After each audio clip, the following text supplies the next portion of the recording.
Jono Mcleod. I'm the director and writer of My Old School, which is a documentary drama hybrid, and we're in competition here at Dinard Film Festival. My Old School is the story of my old school. In 1993, a new boy arrived in my high school class. He came from Canada. He looked a little bit different to us. He had a different accent. He dressed differently. But over the course of the next 2 years, he worked his way from class geek to one of the most popular kids. And it was only 2 years after he arrived with us that we found out there was a reason why Brandon was so good at high school. I mean, I just lucked out that my movie walked into my life 28 years ago. And yeah, here, it's taken me a while to percolate it, let it kind of marinate, and finally just be able to have a school reunion, basically. The process of getting my classmates back together and reconnecting with them and capturing that kind of magic of reconnecting with old friends on screen. I think that's maybe what has made the film connect with people so well.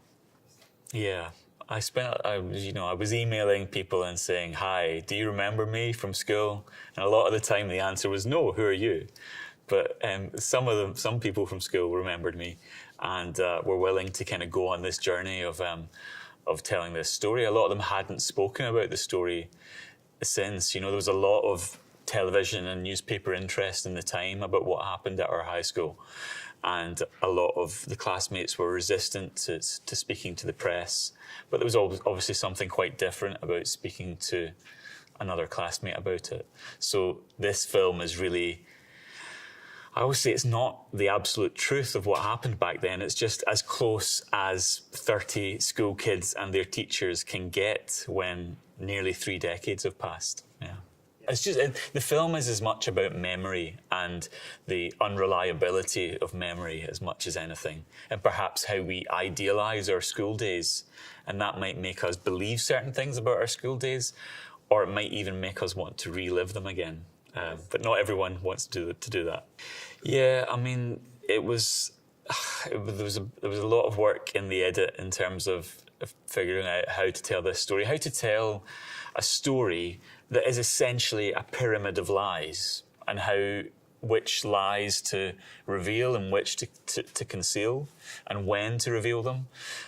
So with my editor, Bernie McGurk, who's an amazing editor, we spent a lot of time. There's a lot of post-it notes stuck on a wall as we tried to rearrange this story into making something quite complicated feel understandable for people. And a big part of that was the animation, because I realised that the simplicity of an animation of a cartoon could help lead the audience along on what is quite a complicated story. So Alan Cumming is the star of our film. He portrays the present-day Brandon in a performance that I don't think has been seen too often before. It's a fully lip-synced performance. So Alan is embodying the voice of the real Brandon who didn't want to appear on camera. The strangest thing about it, though, is that 25 years ago, Alan was cast. He was set to play the 30-something Brandon in a movie that was going to be made in the 1990s. But at the last minute, that movie fell through and was never made. And for Alan, it kind of felt like unfinished business. So decades later, when I came to him and said, "Well, actually, I need someone to inhabit the present-day Brandon. Would you be willing to do that?" So for him, it was a real full circle moment as an actor. To lose out on a role and then have it come back to you decades later is quite unusual. Yeah. I mean, our film is set in the 1990s. When I realised that the most sensible way to depict the flashback scenes would be in animation, I just had this realization that actually Brandon walked into our classroom with big curly hair, glasses, this very monotone North American voice, and that he was Daria. He was MTV's Daria, this icon of 90s high school animation. And so once I kind of had that as my reference point, I realized that was the kind of that was the Madeleine. That was the memory that would take people back in time to the 1990s. Combined with the music, I wanted people to experience this film as a time machine, really. And so that the style of the animation really helps us do that. If I one day in Dinard, what do I want to? I want to do the walk.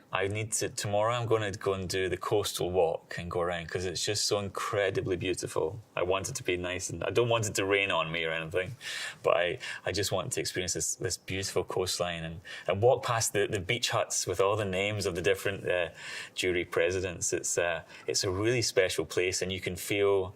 I don't think it's just because we're here right now for the film festival, but you can feel that that film and the spirit of British film has infused this town over the past 3 decades. It's amazing. Dinard, you're special. Let's go with that.